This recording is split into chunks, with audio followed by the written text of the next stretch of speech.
Hello and welcome to the Kitchen in Tin channel. This channel is a home for people who are busy, but really want to be mindful of their lifestyle, wellness, nutrition. So today we will be cooking some sauteed kale. Now that doesn't sound super exciting, but it is, believe me.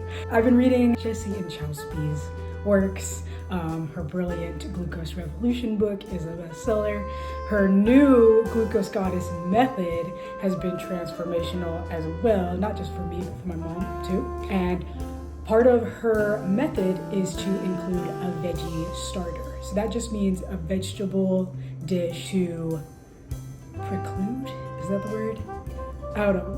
The veggie dish should be first. Just eat something with vegetables, with fiber, with antioxidants, nutrients first before you eat anything else, either for that meal or for the day. So this sauteed kale recipe is very quick, 15-20 minutes to make total, and it involves very simple ingredients that you can kind of mix and match. I use different spices honestly every time, but there's some basics in there that I will show to you very soon. So let's get started and make this sauteed kale.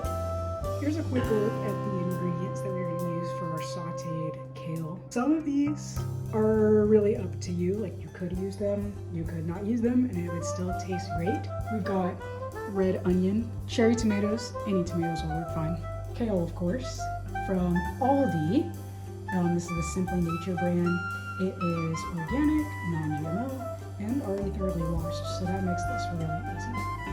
Extra virgin olive oil. You can use any kind of fat, but I find this the easiest and healthiest that I have on hand. Balsamic vinegar. Any vinegar works fine. Black pepper, turmeric, minced garlic, and salt. We're gonna go ahead and heat up a pan. I've got my heat set on medium high. I'm not really the type of person to measure anything. I kind of just do it by eye. I'm not really the kind of person to measure anything. I kind of just, do everything by eye. You can use maybe a tablespoon of olive oil on your pan there. That looks actually a lot more than a tablespoon, but we'll go with it. Add a clove or 2 or 3 or 4 or 5 of garlic. And let that heat up and get nice and fragrant.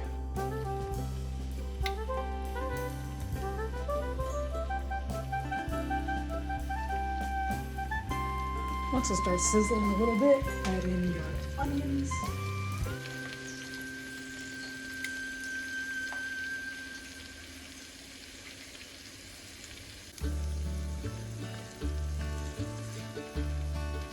I'm gonna cover my pot to keep heat from escaping, making it cook faster.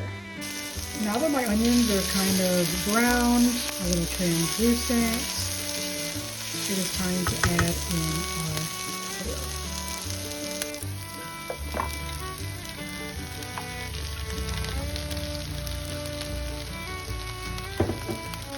Part of what makes this dish so easy is once you pour the kale in, you can just cover that up again. Of course, you want to keep an eye on it every 1 minute or so, but that just lets it all steam and marinate all together. I remember when my mom would make this, I would often just see the kale sitting just like you see here, all covered, and we just wait for that kale to soften up a little bit. It is snap, crackling, and popping, so I am mixing it around a little bit just so my onions don't get too browned down there. But some people like that. Some people like a crispy burnt onion or 2 here and there. Depending on how soft you like the kale, the longer or shorter you will spend cooking it. Okay, here's our kale about 10 minutes after we started cooking it in the pan, and it is now time to add in our tomatoes. These are just some leftover cherry tomatoes that I had planned on using for a different recipe. This is a good tomato option because you'll get a little bite of tomato with every bite of kale. Now, I told you all I eyeball everything. The salt, I'm not quite eyeballing, not just shaking it straight in there. I'm using literally a pinch of salt, which is sprinkling that around. The pepper, I will shake liberally.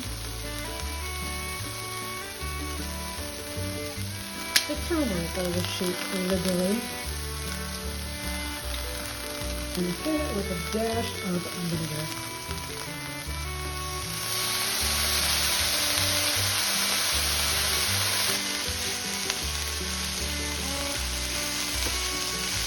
And here is our finished project. Finished product. You can't see that steam coming off of it, but it looks and smells delicious. It's got like fruity tones to it, probably from the balsamic vinegar and the turmeric and the cherry tomatoes, which is awesome. Like every single time I make this, it tastes a little bit different depending on what I use to season. So this time the turmeric and balsamic vinegar, not just regular vinegar, are really popping. So it's a great dish on the side, as a starter, as a base. Sometimes I pair it with roasted chickpeas, baked tofu. You can really do whatever. However you decide to enjoy it, I hope that you do. Thanks for watching.